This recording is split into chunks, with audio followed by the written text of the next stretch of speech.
Hello, how are you guys? I'm going to start this update with some good news. Airfares to go down in September. Mas magmumura po na yung ticket. Bakit? Travelers planning to book their tickets for next month can expect the ticket prices to go down. Why? Well, thanks to CAB. There is an advisory by the Civil Aeronautics Board of the Philippines about the fuel surcharge to reflect the latest decline in the price of jet fuel. Yan, maraming rollback ng oil prices, right? So with the fuel surcharge level 9, domestic flights, the surcharge could be around 287 pesos up to 839. For international flights, fuel surcharge level 9 could be from 947 to 7,000. Of course, that depends on the airline and that depends on the duration of the flight. No, long-haul flights, higher fuel surcharge. Philippine Airlines, Cebu Pacific, and AirAsia welcome this lowering of fuel surcharge as it will ease the burden, the financial burden to travelers, and it will encourage more people to travel. There is a travel revenge going on in the Philippines. People are traveling again all around the world, not just the Philippines. PAL, Cebu Pacific, and AirAsia vowed to conform with the CAB order to adjust their ticket prices in line with the new directive. Ayan. According to PAL, the new fuel surcharge rates will be applicable to tickets that will be purchased in September. Ayun, kung nakabili na po kayo ng ticket, yun na po yun. But good news for those who will be just purchasing their ticket for next month. Ayan, at least for fuel surcharge, you can expect lower. At least naman, makakamura kayo kahit ng konti. That's the good news. Now, moving forward, yesterday we talked about Philippines is high risk. CDC, the US CDC, classified us as a high risk, level 3 for COVID because of resurgence, no? And what is the reaction of the Department of Health on that? The Department of Health says, okay, understandable, nothing changed. Department of Health Undersecretary and Office in Charge Maria Rosario Vergeire said it last Wednesday that the travel advisory released by CDC is aligned with that of the country. CDC's advice for travelers in making sure that they should be up to date with their COVID-19 vaccines before going to the Philippines is already part of our travel protocols. You guys know that if you have a booster, you're exempted from pre-departure testing. If you're fully vaccinated, no quarantine upon arrival, diba? According to Secretary Vergeire, officer in charge, we do not admit foreigners who are unvaccinated because we know the importance of vaccinations to prevent severe infections. So the CDC's travel guidelines is aligned with us. It doesn't have any difference at all for us. Oh, I don't think it hasn't been more clear than ever. Unvaccinated foreigners are not allowed. I'm sorry. I know you've heard of stories, comments, experiences of many, like our very own The Philippine Experience, an avid subscriber. Hi. He says, I am unvaccinated and entered Philippines by flying directly into Cebu last July 26. They have a process there set up to receive unvaccinated foreigners. Same with Adam, our subscriber who entered through Cebu. He underwent quarantine. So yes, unvaccinated foreigners have entered the country through Cebu. How? They were lucky.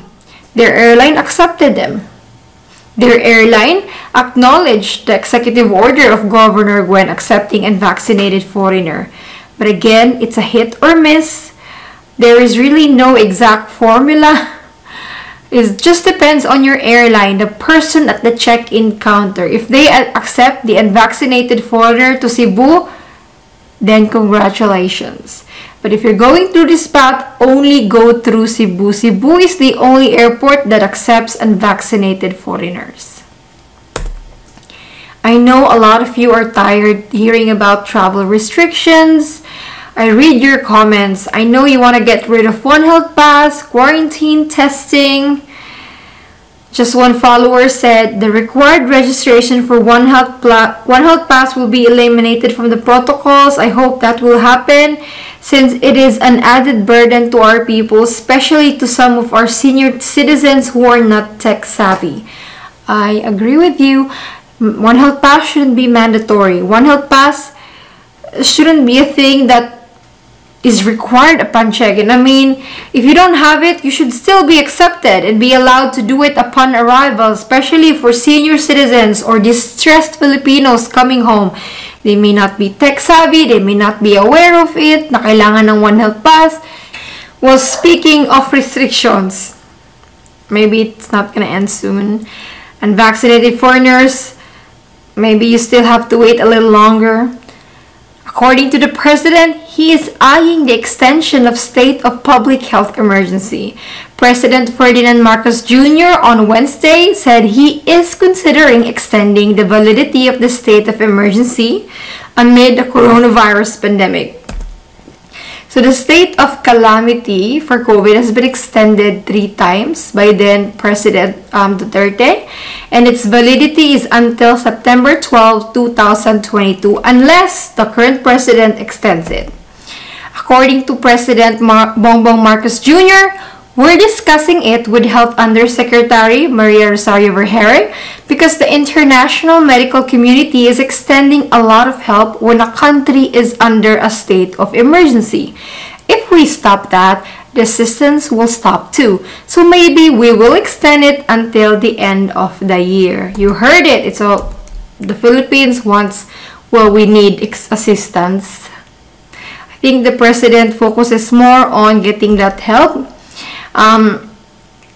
If they are going to change it, they're looking at amending the law in terms of procurement of vaccines. We talked about yesterday how there are more than 20 million doses that has expired. COVID-19 doses expired, 20 million of them, because not a lot of people are getting vaccinated, not a lot of people are getting boosted. But with that, it will take time if they change the procurement process. So malamang, so maybe he said he will extend it until the end of the year. The Department of Health warned that if the Philippines lift the state of calamity, it would affect the emergency use of the COVID-19 vaccines, the medicines, and also the benefits enjoyed by healthcare workers. Yun lang. Well, quick summary. Good news, fuel surcharge will be cheaper. You can expect ticket prices to a little bit lower. Second, well, US CDC's travel advisory is not a surprise to the Philippines, so there's no need to panic, guys. I think the Department of Health is saying that we've got this covered. Last, state of emergency, calamity may be extended. So let's do a quick rundown on the travel protocols, guys, just to remind everybody. Pre-departure testing, guys, ito lang yung mga exempted. If you have a booster, exempted ka nang magpa-test. Hindi na kailangan magpa-test kung may booster. 12 to 17 years old, as long as they're fully vaxxed, no need to get tested. 11 to 4 years old, follow lang kung ano yung protocol ng magulang. So, kung yung magulang nakasama, may booster, hindi na kailangan ng batang 11 to 4 magpa-test. Then, 3 years old pa ba, hindi tayo kailangan magpa-test. Hindi kailangan. Well, all passengers, regardless of vaccination status or age or country of origin, whatever, all passengers need to register to One Health Pass. There is no exemption to that. So please only go to the official government website, onehealthpass.com.ph. Still, some travelers report paying for One Health Pass, going to the wrong website. No. Only go to this website, guys, onehealthpass.com.ph, okay? When to register, if you have a booster, within 3 days before your departure.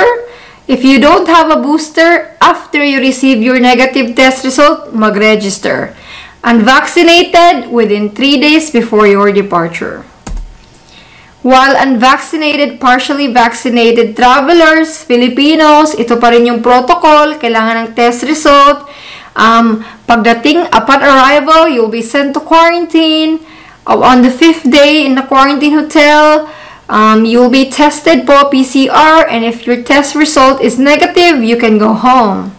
If it's positive, your quarantine will be extended to 10 days. Well, this is the pre-departure list for Filipinos. 1 health pass QR code, vaccination proof, at negative test result kung walang booster. Unvaccinated Filipinos, 1 health pass barcode, negative test result, at mga non-OFWs, hindi OFW, kailangan ng pre-book quarantine hotel for 5 nights. Former Filipinos pre-departure list, 1 health pass QR code, a vaccination proof, negative test result if you don't have a booster, and then your old Filipino passport or birth certificate if you have it. For your spouse, for your foreign spouse traveling with you, a marriage certificate. For that foreign child, a birth certificate. For foreign tourists, 1 health pass QR code, your vaccination proof. If you don't have a booster, a negative test result. It can either be RT-PCR within 48 hours before departure or an antigen test within 24 hours before departure. So either of the two, PCR or antigen, up to you. And then passport should be more than 6 months valid or at least 6 months valid upon arrival in the country. And then a return ticket or an exit ticket to your next port of destination. Not more than 30 days if you're coming visa-free. So that is all the update for today, guys. God bless you all. Please leave a like on the video. Let me know what you think. And even if we extend our state of calamity, as long as the protocols are still the same, you can still travel po, no quarantine. Foreigners, unvaccinated foreigners, I'm sorry, but it seems like you would still have to wait a little more before you can be allowed entry. You can enter through Cebu, but you must find an airline that will accept you and will not deny you upon boarding. I cannot give an exact list. Check out, I've heard a traveler who was denied by Singapore Airlines, unvaccinated foreigner. I've heard an unvaccinated foreigner denied by Qatar Airways to Cebu. How about Korean Air? There's really no assurance. Either you get vaccinated or you wait, or you risk by traveling now. That's 3 options. God bless you all. Stay safe. I'll give you more info as soon as I get one.